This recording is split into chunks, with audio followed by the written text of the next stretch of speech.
You are watching Conscious Evolution with Wes Heffernan. She wasn't a presence in my life, no. But my grandparents always tried to make sure that I had some type of relationship with her.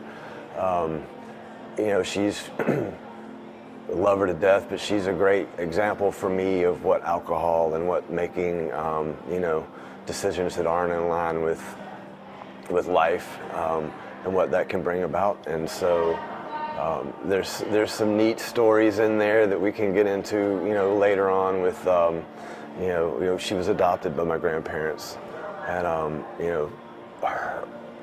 her finding that out sent her down a dark path the way she found out. And she never was able to really recover for that.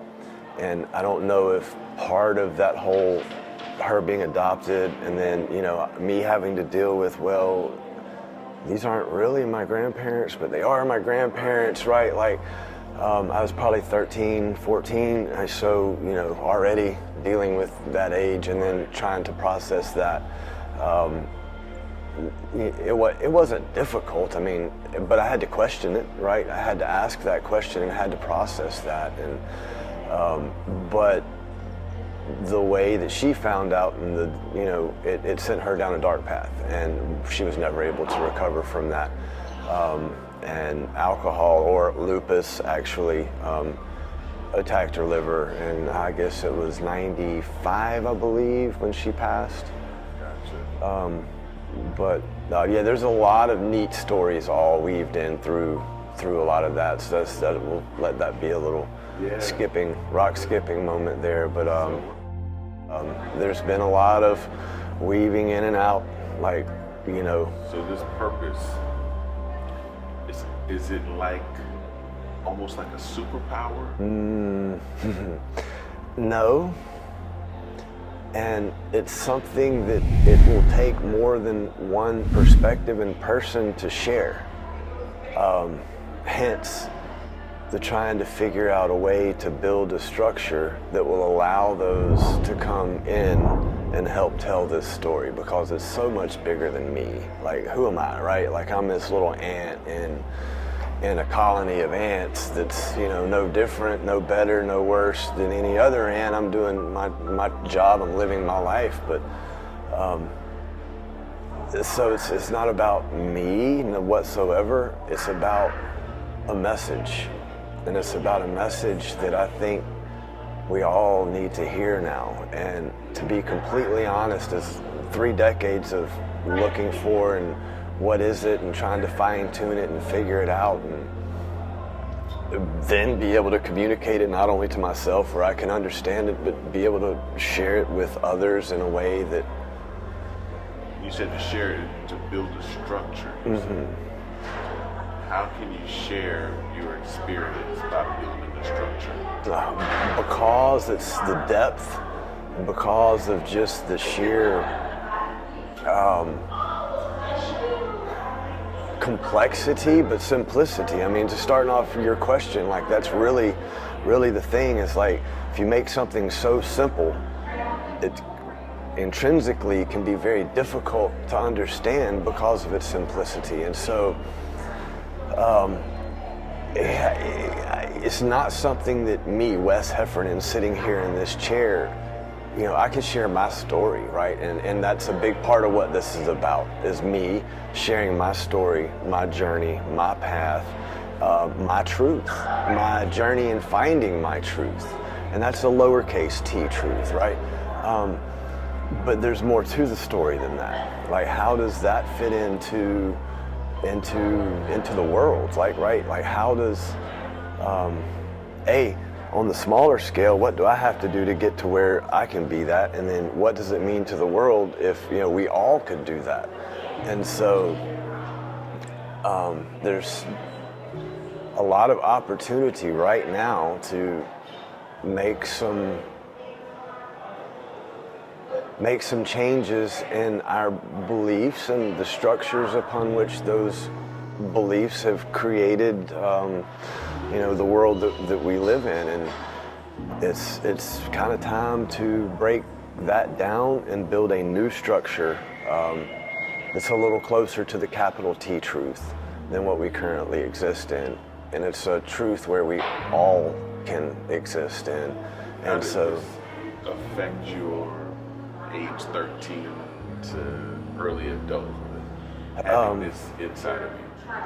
well, it was up and down. I actually fought depression tremendously during, I would say, from towards the end of my the end of my junior year through me leaving college the second year and going to work with my uncle. And it was like a really aha moment to be able to get into doing what I'm doing now. Like, it was such an important move.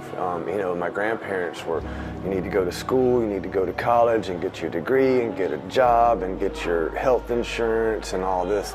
But yet I hear stories from my grandfather about how, my great-grandfather built the Coca-Cola plant in Elberton, and it was his own first job and only job through his whole life was with Coca-Cola. My grandfather inherited that plant from him, and then when corporate America took over in the early 70s, right, they literally either forced them out of business or forced them to sell. And so you want me to go to work for a structure, an entity, a corporate structure that treated you in a way, right? Not only did they force you to sell, they did hire you.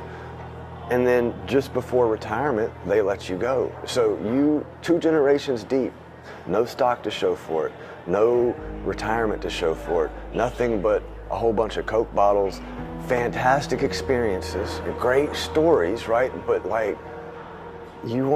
that something's missing. That's not right, and that's not right for me. So anyway, from about my junior year through about my second year in college when I left, I slept a lot. And you call it sleeping. Some of you were looked at me, you would think I was asleep. And I guess some of the times I would be, but most of the time I was just in this state of conversation with myself, trying to figure it out. Why am I feeling this way? Or I had a nice car. I was upper middle class. I had, serious relationships. I only dated a few girls during high school and all, and they were, perfect examples of artistic, delight. And where do I have room to feel this way? What's wrong with me? And so, it was kind of one of my dark periods, my first dark period, I guess, because I think we have several that we have to go through, was that. And the light at the end of the tunnel was going to work with my uncle, doing what I do right now. So he built mausoleums? He built mausoleums. From Elberton, he was in the granite industry. His father was in the granite industry.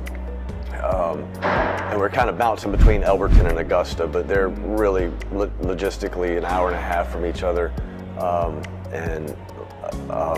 My grandparents lived in both throughout, and as did I. My uncle is from Elberton, and so his family's from Elberton, and his family was in the granite industry. And while my mom was adopted, my aunt was their child.